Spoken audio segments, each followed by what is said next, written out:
Okay, great. So thank you. So I'm excited to be presenting in person. It's always nice to see faces. I mean, so far covered the mask, but I can see your eyes. So that's great. So great honor to be back to CAMDA. Okay, so we will have three talks from our lab. So we'll have three talks from our lab, and we will start with the metadata, which we think is fundamental in many ways to enable effective analysis of existing data. And we were trying to perform a systematic assessment of completeness of the data, metadata accompanying omics studies. So everything I will be talking about, you can find more details in the preprint we recently posted, as well as previously we published editorial in Genome Biology on this similar topic. So the way I would like to start, I would like to kind of acknowledge that we did a tremendous effort as the community generating a lot of data sets. And I think that's approximately the numbers of data sets available to us as we speak. And many of them are really publicly available. Others are restricted behind some applications. Some are almost impossible to get, but still there is a variety and diverse data sets available to us.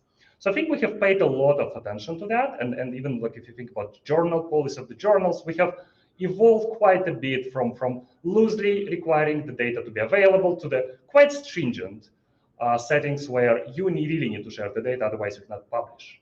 But I think what happened, we did not pay enough attention to the metadata, and I would argue that the metadata is as important as the raw data.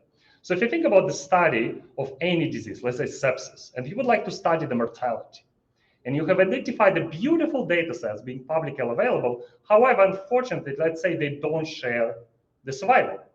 Can you use the data? The answer is no. So you will throw away the otherwise beautiful raw data. So that's kind of the motivation why the metadata should be complete, because it enables secondary analysis of the data for the novel biomedical discoveries. So this is the work done by Yuning, current master student who just got accepted to PhD. So, what we did? So we would like to take a variety of the diseases and look at the availability of the metadata. Is the metadata really complete? And if so, which phenotypes tend to be complete and which phenotypes tend to be less complete? So those are the 6 diseases we have focused on. And overall, we got 137 studies across almost 20,000 samples. And we can look, actually I can take it off.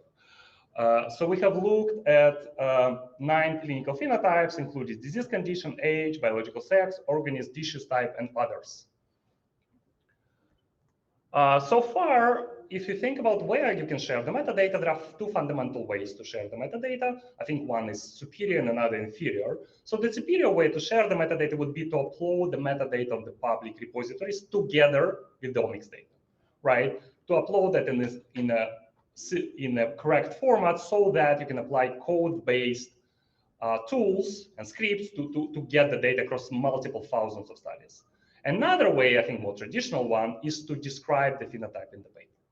So why I would refer to that an inferior, because you need some processing to extract the phenotype from the text of publication. Sometimes it's possible. You can apply certain natural language processing algorithms. Sometimes it's impossible, right? So that's an open question, which phenotype and how the paper needs to be written so that we can extract that.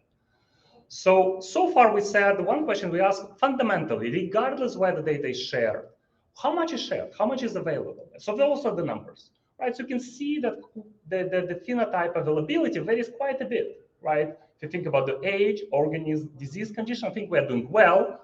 But the things like ethnicity, mortality, country, actually, surprisingly, of the origin of the samples is not shared, neither in the publication, neither on public repositories.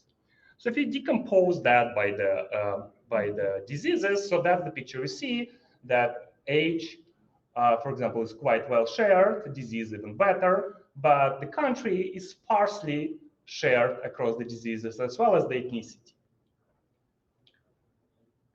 And then if you would like to compare what I mentioned, where do you share, right? Is it the text of publication versus online repositories? So those are the discrepancies, right? Typically in the publication, people tend to share more, right? And sometimes, let's say they forget to share on the public repository. So those are the discrepancy. For example, country is quite different, right? In the publication, people tend to indicate the country, but they do not indicate on the online repositories.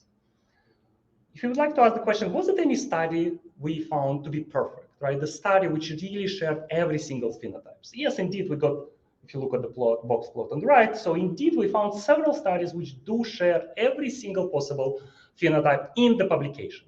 But none of the studies did share properly on the online repositories. And typically the trend is, as you can see, so every dot is the study at the paper, and the line indicates kind of was it sharing more in the original publication with the public repository. So you can see that in the box plot in yellow, none of the studies share everything on the public repository.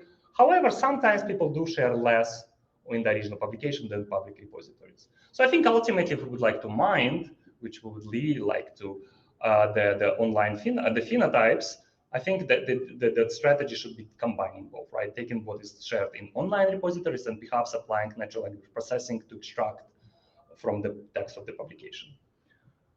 Okay, so to be on time, so I think the conclusion we have derived from the current stage of the analysis is that there are some limitations in sharing the public metadata, right? So I think we should definitely think about the better strategies to share metadata, but there are fundamental limitations, right? And in limitation, if you work with the human samples in the clinical data, you need to have IRB, Internal Revision Board approval to share the phenotype. However, if you, in the beginning of your study, you did not think about putting that you would like to share them and ethnicity or race of individual, you cannot do that, right? So what we did, we approached several studies and asked them, can you share with us ancestry, for example, or ethnicity, better say, and they say, no, we can't because we did not indicate that in IRB, even though they know the ancestry, but they cannot share that, right? So ultimately, we need better education, I guess, better culture of the community to value the value of metadata, so that we do better IRB studies. I think, and in terms of the possible solutions, I think journals can play a certain role mandating the metadata sharing the same way they do for the raw data availability. And I think self-awareness, right? Like improving the culture, improving the awareness, the metadata is extremely important. So those are the possible solutions. So we also have a radical idea where we perhaps which perhaps is utopia, but there is some sense in that we can actually reverse IRB, right? Right now, you are saying for every phenotype I would like to collect, what is the justification for that, right? Like I'm trying to collect race, like why you're doing that? So that can be reversed. So what we can say, we can define as the community the minimum set of the phenotypes, which absolutely all the time need to be collected by every single study. And if we would like not to collect that, how about you justify that, right? Which will probably standardize every single study in a given country or across the globe. Future goal, we would like to focus, so that was around 20,000 samples, obviously, and that was actually manual work of many, many students led by Unique, students across the globe, volunteers across different countries we were involving, but we cannot scale, right? We cannot scale across millions of samples. So we would like to focus on the major major phenotypes and automatically check the availability of those. So it's usually that's work of many students in my lab, again, led by Unique. So we have postdocs openings at USC, University of Southern California, in sunny Los Angeles. If you'd like to enjoy the views like that, come to work with us. So a few small announcements. We're organizing ISBRA, the conference in Haifa in Israel. We'll have highlight talks, abstract, and other things together with Alex Zolkowski.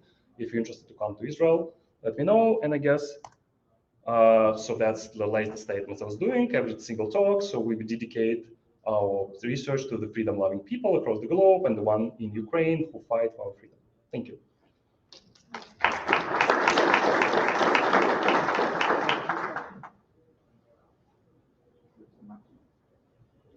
Hi, John from the Joint Institute. So very nice talk. I like you to comment on the rule of implementation. So from the keynote talk, you just need 10% of the sample to have excellent data and can impute the rest.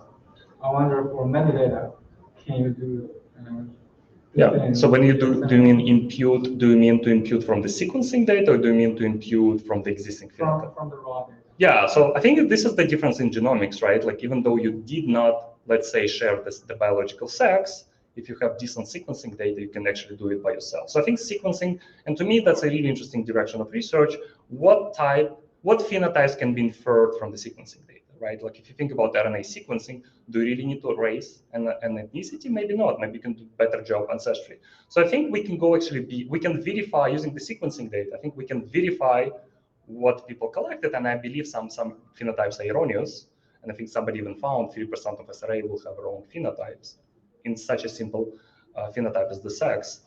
But we can go beyond. We can infer HLA type, we can infer ancestry, not the ethnicity, self-reported one, but really ancestry, genetic one. So I think there is really a lot of potential to leverage the sequencing data and go beyond the phenotypes which were originally planned or shared.